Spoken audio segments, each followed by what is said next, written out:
Hello and welcome. I'm Elaine Canyon, sweetly writing happily ever after, one book at a time. And I'm so excited today because I am joined by the amazing Kathryn McClatchy.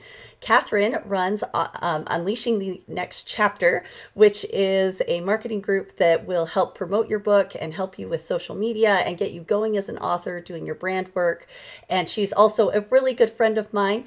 I recently was on her podcast for Unleashing the Next Chapter. I talked about cover design, and now she gets to come here and be with us. And she's going to talk to us about how self publishing on a shoestring budget, you can do that with your marketing side and not have to spend hundreds of dollars on Amazon ads and other things that just really aren't great when you're either a brand new author or an author who is just starting out. Thank you so much for joining us, Kathryn. Oh, you're so welcome. And this is the magic of our current age, right? We get to have these amazing conversations with people that we wouldn't come across in our normal day-to-day bubbles. Elaine's in the mountains of the West, and I'm in Arkansas, and we were just commenting on a different weather. And I love technology. I love being a digital strategist, and that's what I do for my clients. So, just to clarify, Unleashing the Next Chapter is a boutique marketing agency. We do a holistic approach, not just social media management, not just paid ads, not just email marketing, but we look at the big picture and what will work best for each individual clients out of our very large toolbox. I love that. And I love that you specify you're a boutique group because I think a lot of the times, especially when you're a new author, it can feel like you're just getting handed the run of the mill Yeah. information and it's just being pushed on you. I know I found that. I definitely was able to talk to several different marketing people when I was starting and trying to figure out how to get going as an Mhm. author. And I was pushed a lot of information that looking back on it now, I'm really glad I didn't take it because it was not great Right. information. Well, here's the thing, because most creative entrepreneurs, and that's my ideal audience. So I work with musicians, I work with authors, I work with artisans and jewelers and people who would rather focus on the craft of what they create rather than the business of selling. And it's a weird dichotomy because in order to do the thing you love and practice the craft you love, you have to have money coming into your business. Mhm. But if you spend all your time on your craft, you're never going to build your business. And if you spend all your time on your business, you're not going to be able to build your craft. So I am that person who comes in and says, I understand what you do because I'm one too. I'm very creative. I write, I sew. I would be a dress designer in another life. I love fashion. I love the creativity as well as the marketing. And for me, marketing is very creative. But when you are starting out and you Google, Instagram best practices, well, most of what you're going to get is coming from influencers and content creators. Their business is marketing content. They are not creatives like we are with the definition I just gave. So the information they give you is probably not relevant to your business and your goals and objectives. And the other thing I wanted to clarify, boutique scares a lot of people away. So you need to understand, because we think of boutique clothing stores, they're the high end, the expensive, the, you know, um, meet you at the door with champagne kind of thing. That's only one extreme of it, right? What a boutique business is, it's a business that has fewer clients, but they holistically take care of their clients. Not necessarily that we're a one shop situation, but we have the resources. I have the professional collaborations. If you need web design, I can manage that, and I have the person who can do that. If you need graphic design, I have a person who can do that. If you need video editing, I have a person who can do that. Because we're a boutique, my job is to take care of my clients and take all of the strategy and the worry off of their plate. And then I do that at different levels. I can just come alongside as a coach. I can be a consultant.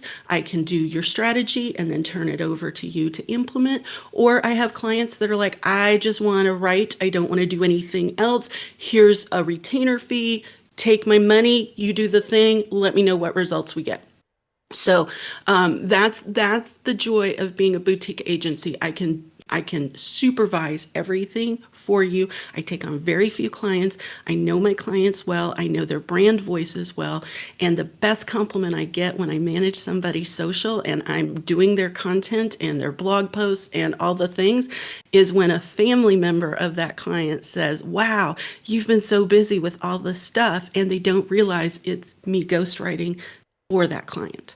And the biggest one, I had a client who was West Texas boy, talk slow, walk slow, thought fast. He was brilliant, wrote sci-fi and fantasy. And I had been around him enough, I was able to mimic his voice. And his own brother who lived with him didn't realize it was somebody else writing it. And Ah, I just thought, oh, what a feather in my cap. that's fantastic. I love Yeah, that. yeah. Yeah, and So that's so definitely what I that's think of boutique is I think of someone who is going to specialize to exactly what I need. yes, yes. I can specialize. I can point you in the right direction. I can work within your budget. That's another thing that I think a lot of creatives aren't aware of. They want to keep their budget real close to the chest, like somebody's going to take all their money. But the fact is, it doesn't matter if your marketing budget is, zero or big bucks, right? I can work within that. If you can tell me what your budget is and how much you can comfortably spend, I can come up with the way to maximize that because I know all the tools and the tricks available, right? So if you want to do this on a shoestring, which is what we're going to be talking about today, I can give you tools and options and resources to help you do it yourself with no money down.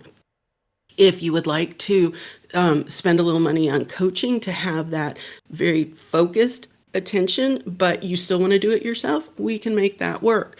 And if you're in a luxury position where you have a great budget and you're happy to spend it, I can make that work too. But it breaks my heart when I spend hours coming up with the perfect proposal for a client and they come back and said, yeah, I should have told you I only have $200 a month to spend and this package is like 10,000. It's like, well, had you told me 200, we could have done something very differently. So that's the big thing I want to caution as authors and other creative entrepreneurs are looking for someone to help with their marketing. Make sure, number one, that whoever you go to is used to working with people in your industry. And that doesn't necessarily mean your genre, but if they're not used to working with authors, if they're used to working with corporate brands, their point of reference, their tools, their strategies are going to be very different than what you need. Yeah, definitely. So let's get started on talking about some of Okay. those shoestring budget options that we, as authors, especially those of us starting out and getting going, that we love to hear about because it's like, oh, I can do this Yes. and spend very little or spend nothing. So let's start with the free options and the DIY options. And let me start with, I want to do some myth busting here. Most folks are told to start with your social media and to put all your focus on organic social media. That is old information. For the last year and a half, organic social media growth of your audience has been less than 1% on most platforms, 0% on Facebook. So when you're thinking of ROI, consider your time and effort as well as your money.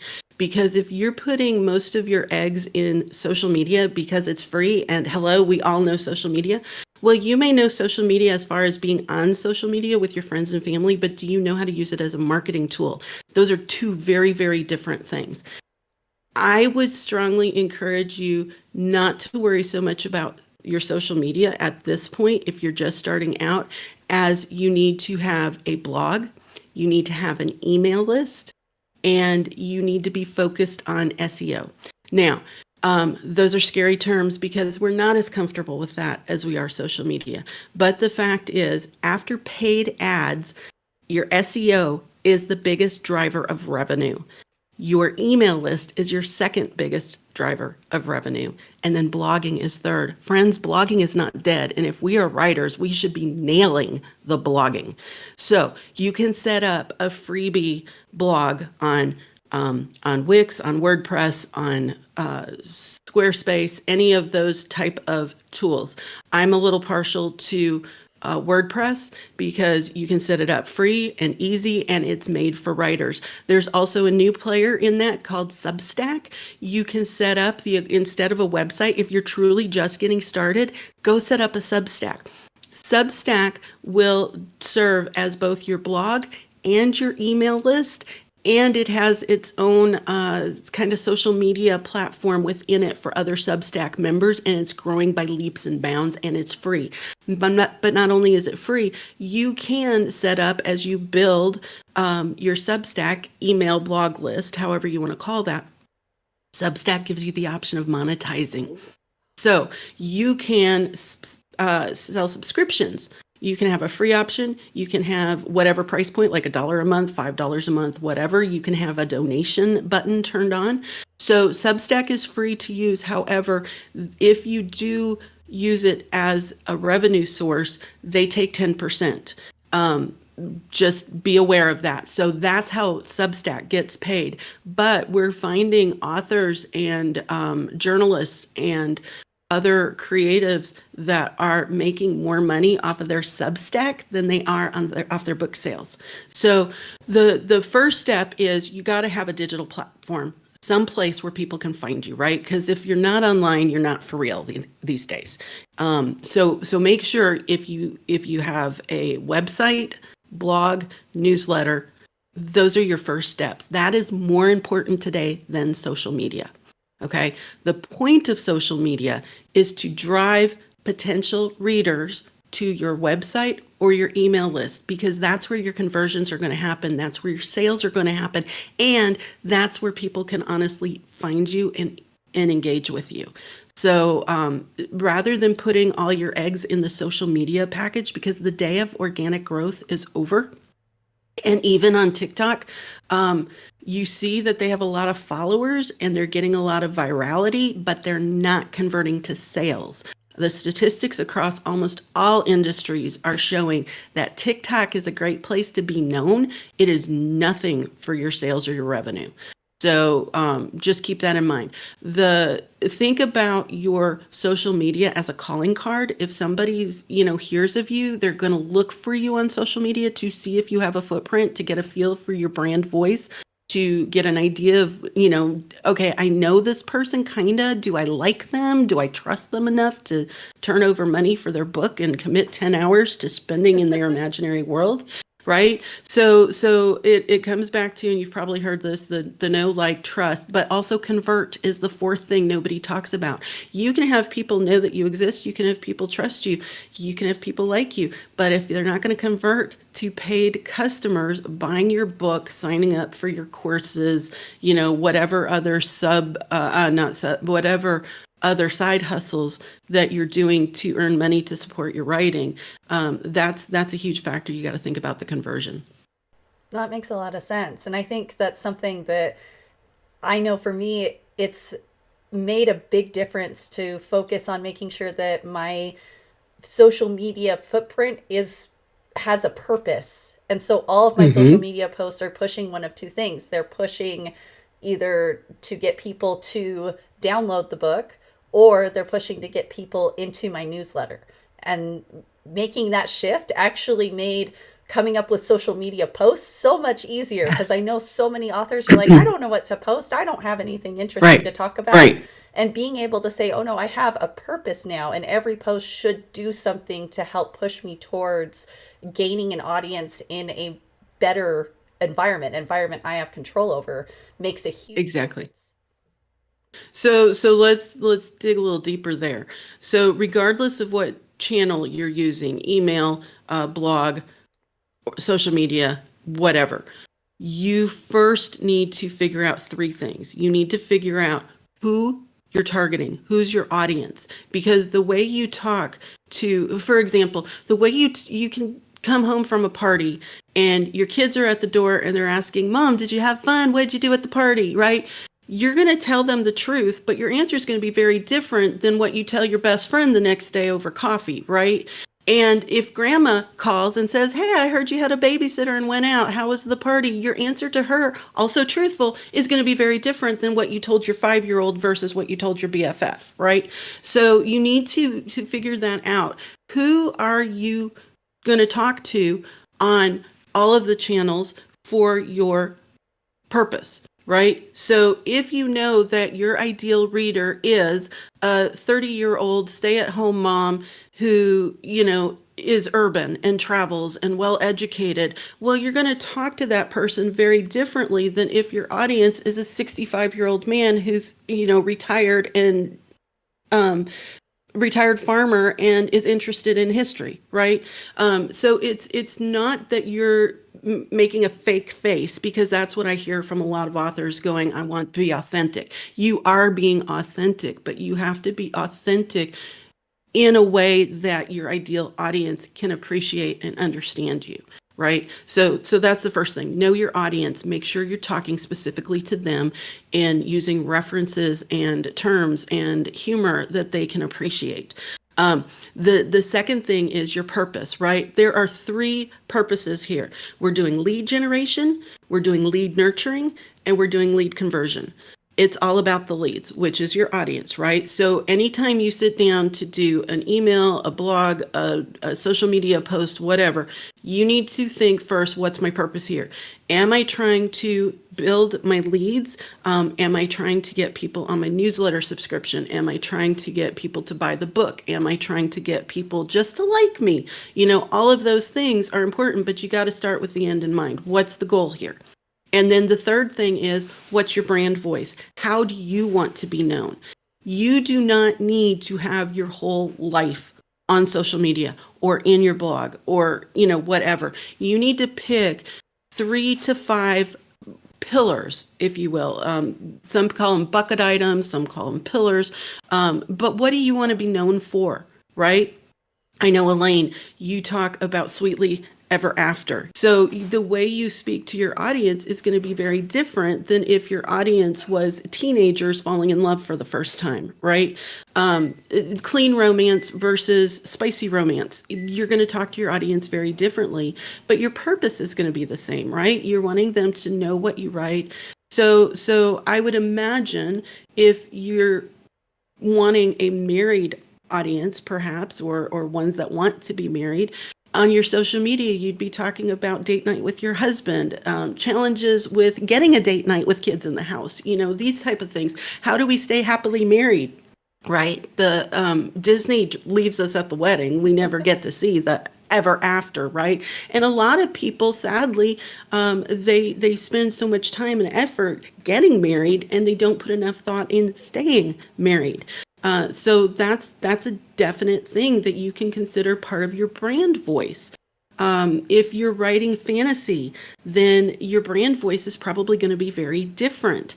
You're going to talk about maybe mythologies that inspire you. I know as a mystery and fantasy reader, I like knowing the behind the scenes. I follow the FBI statistics. I like knowing, all the monsters of history and what mythos they come from, as I'm reading and studying. So if you as an author are doing research about maybe Chinese mythology, because that's what's inspiring your stories, I want to know some of that. Send me some trivia, on your social media. Let me know that you're as engaged as I am with the topic, because that's going to build the like, know, and trust factor, which will lead to the conversions. If I know that you've done your homework in the areas I'm interested in, I'm more likely to buy your book.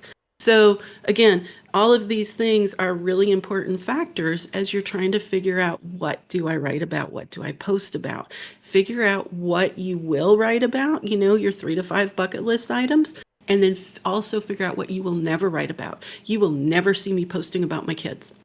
Off limits, not happening. And my kids are adults now.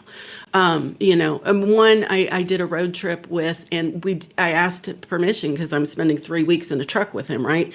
And that was part of the thing, because I was writing a story about a young girl who escaped an abusive situation with a trucker.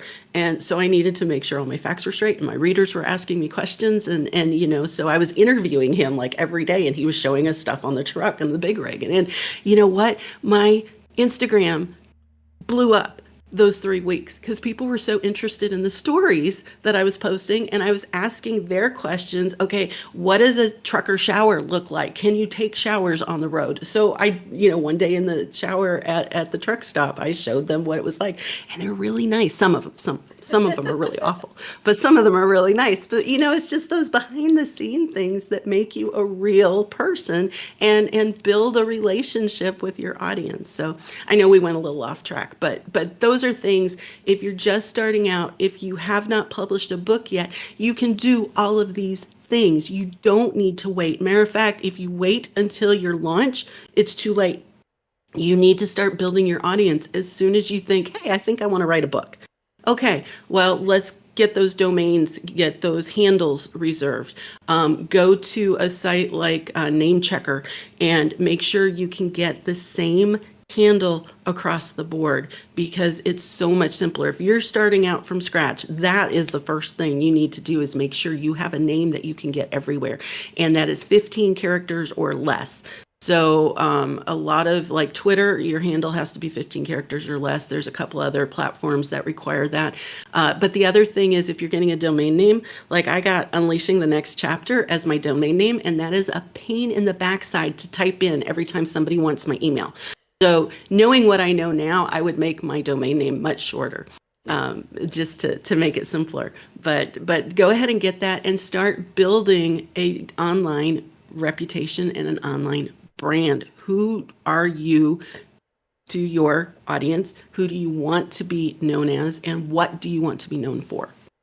I love all that. That's absolutely fantastic advice. And it's advice that I've used in getting me started. I know that Mhm. starting that online presence early was huge, in that by the time I got to the point where I needed ARC readers at the beginning of this year, I had all the contacts I needed. And I was able to get Yeah. ARC readers that I would not have been able to have if I had waited until, oh, wait, this book comes out next month. Does anyone want to read it?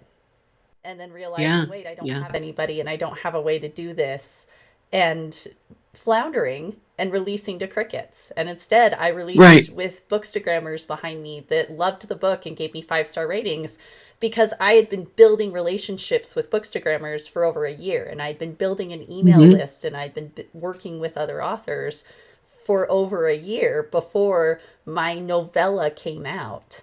And that novella is just a step in doing exactly what you're talking about, in building more readers and building that email list, so Hmm. that by the time this fall happens and the first book in the series releases, I'm going to have an actual readership behind me that will go and buy the book. And a pre order will actually make a difference now, because there will be people Right. who have read the first book, the novella.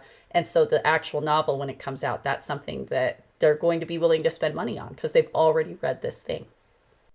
Right. Right.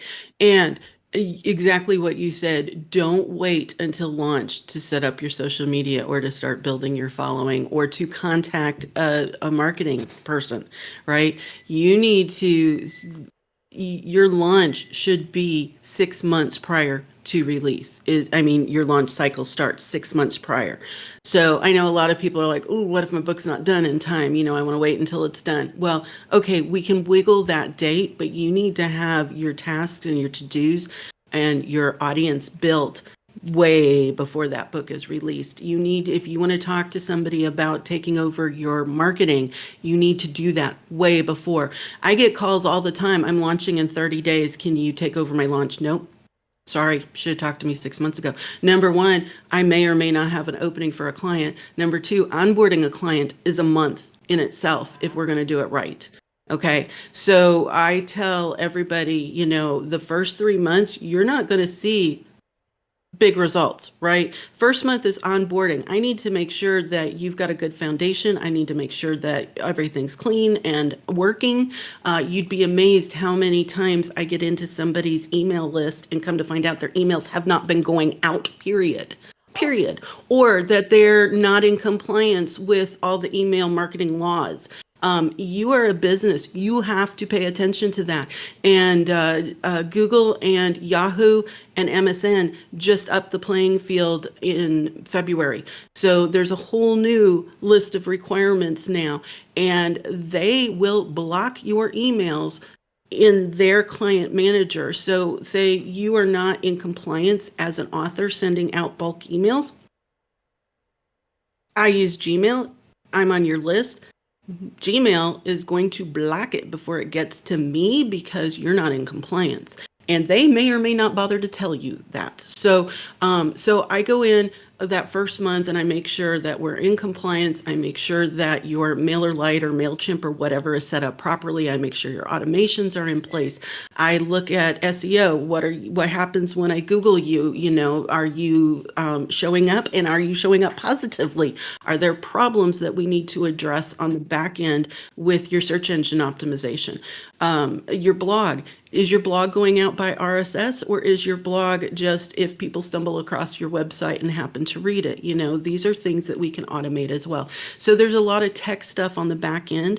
And the thing is, and why I would strongly suggest you budget for somebody like me to come and just audit your system is because these things change every 6 months, right? If you're not a nerd like I am about marketing and you're not keeping up with all the updates, you have no idea, nor should you, because you want to be writing and you want to be taking classes on character development and plot pacing and, all those kind of things. You really, most creatives really don't want to spend their time and money taking courses to learn how to market their product.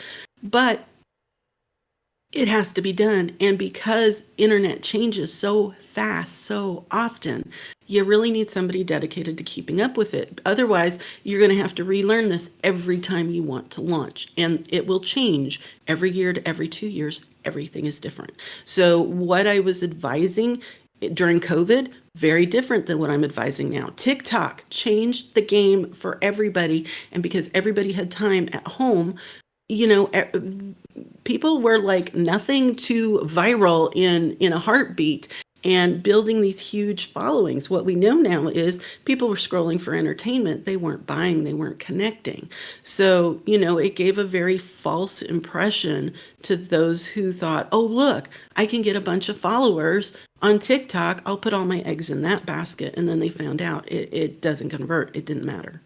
We're going to stop the interview right here. Now, don't worry, I'm not taking away the interview at all. We're going to come back, and we've actually broken this interview up into 3 parts. So this is the end of the first part, where we've gone over and just discussed what you need to do to get started in your author business and making sure that you have your platform set up.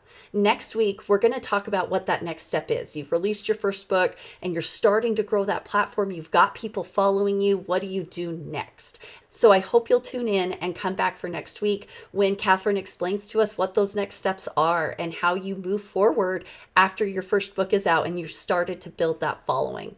If you like this video, make sure you give it that thumbs up and hit that subscribe button so you don't miss out on the next part of Kathryn's interview. I post videos on Wednesdays about cover design, discovery writing, and self-publishing on a shoestring budget. I hope to see you again soon.